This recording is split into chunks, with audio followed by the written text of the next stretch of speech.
Well, morning to you all. We're coming live from Fiji. We're on day 2 now of Business Mastery 2. Andrew, what did you find yesterday? What did you learn? I know we were both a bit nervous, but what was your experience? Well, firstly, it was very good. Tony is an amazing speaker. Yesterday we went through the fundamentals of a business and basically understanding where your business is at all times. And hopefully, we've absorbed the skills in realizing which way to go, where to put pressure on the company to either grow or improve. Anyway, but yesterday my 3 things that I got, I suppose, is that companies that can find crisis, always find a place to improve or grow from that point of crisis.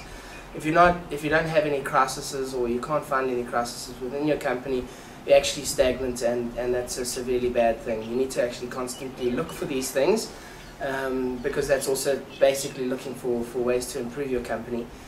The other thing that I definitely got was just less it is in a company sense, but more in a personal investment sense, was to look to invest in times of maximum pessimism. That most opportunities that are big in the world come from times of crisis as well, of global economy. And the other thing I got, I suppose, was really good. Was Look, while Andrew's looking there, I'll give you my 3 takeaways. And the first one was that Tony Robbins went through it in January along with a number of other business experts, and it's quite concerning. There's a lot of trouble on the way from an economic perspective. Now, you can bury your head in the sand, or you can be aware of it. And I think the second thing that I take is that he gave us a number of fundamentals as to where the economy was going and why we were right in the middle of the deepest, darkest winter, and that it was going to last right up until 2013, 2014.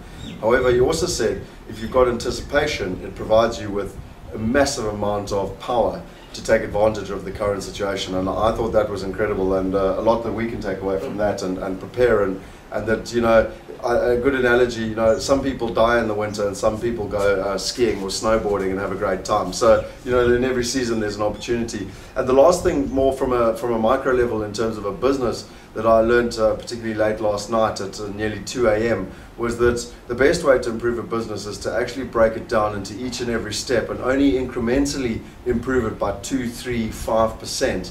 But by doing that, the overall result is phenomenal. And when you chunk it down and look at it like that, it really makes it possible. If you walk in and say to your team, right, we're going to improve our business by 100%, they look at you like you're daft, particularly in the current market. But when you say we're going to improve 7 areas of the business by 2 to 5%, they certainly believe that's doable, and that for me was a huge takeaway. And the impressive thing about that is your costs stay the same. The running costs of the company. So it actually ends up in a massive bottom line return, or real saving, or real profits. Yeah.